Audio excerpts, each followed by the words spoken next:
ఇంకా లీడర్స్ అందరు క్లారిటీ వచ్చిందా? లీడర్స్ కు, క్యాడర్ కు, కార్యకర్తలకి? నేనేమంటున్నా సార్, కేసీఆర్ గారిని కుటుంబాన్ని గాని, లేకపోతే హరీష్ రావు గారిని గాని, కేటీఆర్ గారిని గాని బాగా సన్నిహితంగా తెలిసినటువంటి వాళ్ళు ఎవరు కూడా ఏ రకమైన అనుమానంలో లేరు. కాంగ్రెస్ పార్టీలో కూడా క్రియాశీల కార్యకర్తలు, నాయకులు ఎవరు కూడా అనుమానంలో లేరు. కాకపోతే కొంతమందికి ఇట్లా అయితే బాగుండు కదా అని విజువల్ థింకింగ్ అంటారు. అటువంటి వాళ్ళకి అలా రాత్రి నిద్రపోకపోవచ్చు, అని నేను ఒకటి అనుకుంటే ఇట్లా అయిపోయింది అని చెప్పని బాధపడితే పడవచ్చు తప్ప ఏ రకమైన అంతర్గతమైన వైరుధ్యాలు లేవు.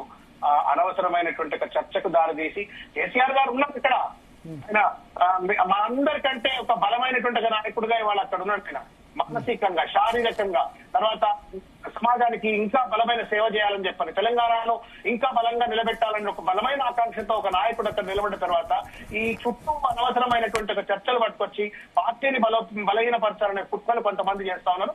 వాళ్ళకి ఇలా కడుపు నొప్పి వస్తుంది, వాళ్ళకి ఇలా రాత్రి నిద్ర పట్టదు. ఎందుకంటే హరీష్ రావు గారు పుండెత్తేసినట్టు చెప్పిండ్రు, పిచ్చి పిచ్చి మాటలు మాట్లాడకండి, చిల్లర ప్రయత్నాలు చేయకండి, ఆయన కేసీఆర్ గారే మాకు నాయకుడు అని చెప్పిండ్రు, కేటీఆర్ గారు నేనంతా ఒకటే అని చెప్పిండ్రు. కాబట్టి ఇంకా కూడా చిల్లర మల్లర ప్రయత్నాలు చేయకుండా ప్రజల యొక్క హితం కోసం, ఇచ్చిన వాగ్దానాలను అమలు చేయడం కోసం ఈ ప్రభుత్వం పనిచేస్తే బాగుంటుంది. అనవసరంగా నెక్స్ట్ సీఎం కేటీఆర్ అయినా నెక్స్ట్ సీఎం ఏమంటారు? 2029లో అధికారంలోకి వస్తే బీఆర్ఎస్ కేటీఆర్ అనే CM? This is unfair question. ఎందుకు మీరు కేసీఆర్ గారు ముఖ్యమంత్రిగా ఉన్న తర్వాత మళ్ళీ మీరు థర్డ్ టైం ముఖ్యమంత్రి కేసీఆర్ గారు కావాలని చెప్పని పార్టీ అంతా కోరుకుంటుంటే మళ్ళీ మీరు ఎందుకు అట్లా అంటున్నారు? అట్లాని కాదు, కేసీఆర్ 2021లోనే ఇద్దాం అనుకున్నారు, బహిరంగ రహస్యమే. నరేంద్ర మోడీకి చెప్పారు, నరేంద్ర మోడీ చెప్పారు కదా బహిరంగ సభలో, నాకు వచ్చి చెప్పారు. అన్న భరతన్న, మీరు మేధావులు. ప్రధానమంత్రి స్వయంగా బహిరంగ సభలో చెప్పిన తర్వాత దాన్ని నమ్మకుండా ఎట్లా ఉంటారు శ్రవణ్ గారు? ఆయన ప్రధానమంత్రి మాటలు నా దగ్గరకు వచ్చి కేటీఆర్ ను సీఎం చేస్తా అని చెప్పాడు అని ఆయన క్లియర్ గా చెప్పారు కదా నరేంద్ర మోడీ. దాన్ని ఖండించలేదు కూడా కేసీఆర్. ప్రధానమంత్రిని నమ్మాలా అని అంటే 15 లక్షల రూపాయలు నమ్మాలా, సాల్కు 2 కరోడ్ నౌకరియా నమ్మాలా. ఇంకా ఇవాళ నరేంద్ర మోడీ గారి వ్యవహార శైలి, పహల్గామ్ ఉదంతము, ఈ యుద్ధము, తర్వాత ట్రంప్, ఈ కథ చూసిన తర్వాత ఎంత శక్యమైన వ్యక్తి అనేది సమాజానికి కనబడతా ఉంది.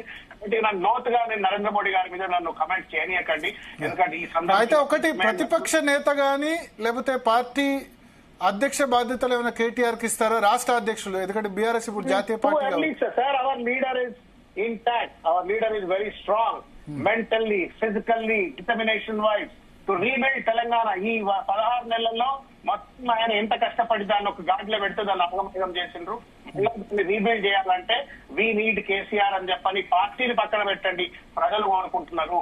ఏ పల్లెకు అయ్యో కేసీఆర్ గారు ముఖ్యమంత్రి ఉంటే గిట్లుండే కదా, అయ్యో మాకు కరెంటు కష్టాలు లేకుంటుండే కదా, మాకు మంచినీటి కష్టాలు లేకుంటుండే కదా, కడుపులో చల్లగా వెళ్ళకుండా మేము చల్లగా బతికినాం కదా అని చెప్పని కోరుకుంటున్నారు. అందరి వాళ్ళ కేసీఆర్ గారిని 3సారి ముఖ్యమంత్రి కావాలని కోరుకుంటున్నారు. Forget about what we think. మేమేమనుకుంటాం అనేది పక్కన పెట్టండి. సాధారణమైన ఓటర్ ఏమనుకుంటున్నాడు, ఓట్లేసి అధికారం ఇచ్చేటువంటి పెద్ద ప్రజాదేవుళ్ళు ఏమనుకుంటున్నారు ముఖ్యం.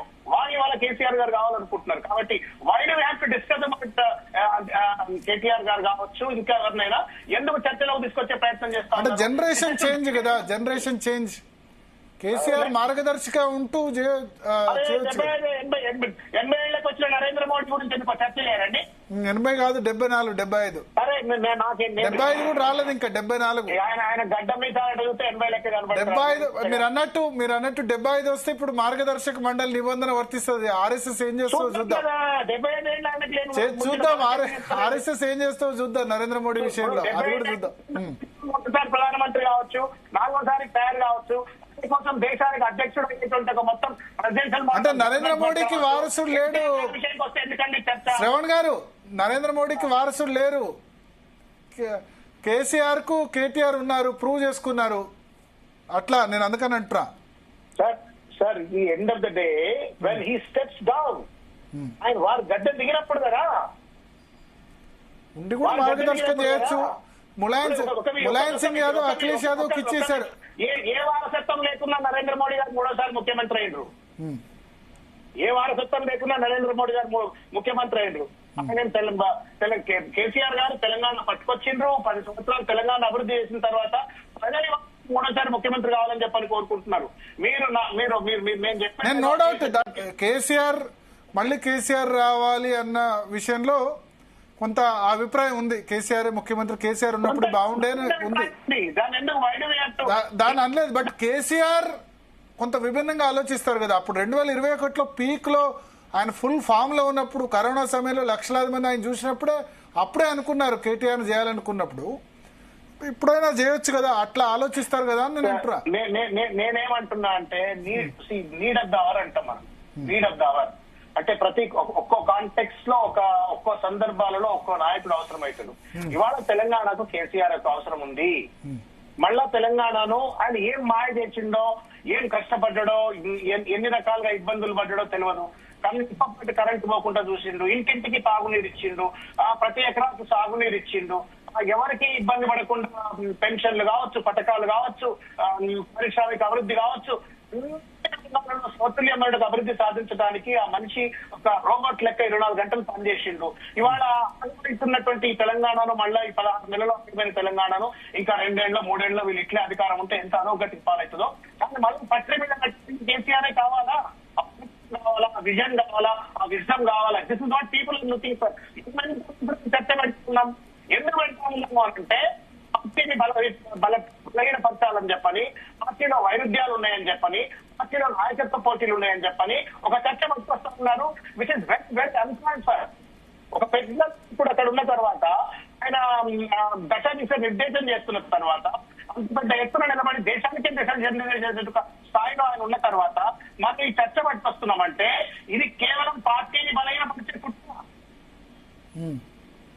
He's there. Why are we talking about alternate? ఇది చాలా దురదృష్టం. ఇది ఇటువంటి చర్చన రావద్దంట, ఇటువంటి చర్చన రావద్దు. Why should you talk about it? You tell me. ఎందుకు రావాలి చెప్పండి. అంటే భారత రాజకీయాల్లో ఇట్లా జరిగిన సందర్భాలు చాలా ఉన్నాయి. నేను చెప్తా 2011లో ములాయం సింగ్ యాదవ్ ములాయం సింగ్ యాదవ్ నాయకత్వంలో ఎన్నికలకు వెళ్ళిన తర్వాత డైరెక్ట్ గా ఆయన అఖిలేష్ యాదవ్ కి ఇచ్చేసారు. ఆయన సీఎం తీసుకోకుండా అందరు ములాయం సింగ్ యాదవ్ అవుతాం అనుకున్నారు.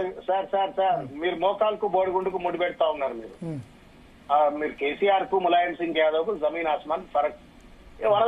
Stalwart leader KCR, tallest leader of the country. Mulayam Singh Yadav కూడా స్టాల్వర్టే కదా, గ్రేటెస్ట్ ఇంటలెక్చువల్. లీడర్షిప్ గురించి చర్చ పట్టుకొచ్చే ప్రయత్నం చేయడంలో ఒక కుట్ర ఉంది, కాన్స్పిరసీ ఉంది, బలహీనపరిచే కుట్ర ఉంది, ప్రజలను కన్ఫ్యూజ్ చేసే కుట్ర ఉంది. దిస్ ఇస్ అంతే. ఇప్పుడు ఎవరు నేను కుట్ర చేస్తున్నా అంటున్నారా? నేను మిమ్మల్ని అంటలే. ఎవరు చర్చ పెట్టినా తప్పు అంటున్నాడు ఆయన. ఎవరు చర్చ పెట్టినా తప్పు అది.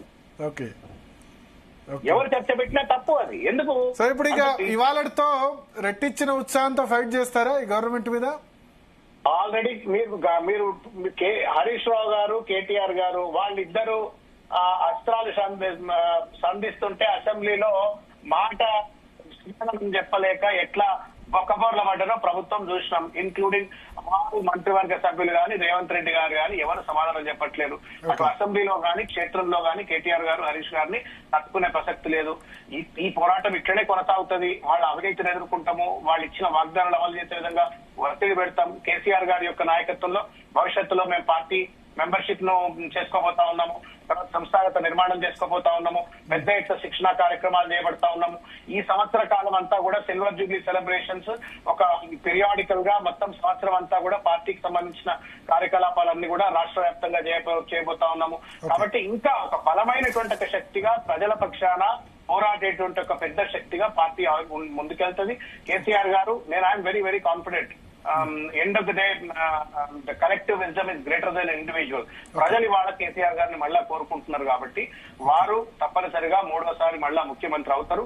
ఈ తెలంగాణ పెద్ద ఆయన, బీఆర్ఎస్ పార్టీకి పెద్ద ఆయన కాదు, తెలంగాణకు పెద్ద ఆయనగా ఆయన ముఖ్యమంత్రి అవుతారు. మళ్ళా ఈ ఆగమైపోతున్న తెలంగాణను మళ్ళా గాడిలో పెడతారు అని చెప్పి నేను బలంగా నమ్ముతాను. థ్యాంక్ యూ దాసరి శ్రవణ్ గారు, జీ తెలుగు న్యూస్ కోసం మీ సమయం కేటాయించినందుకు.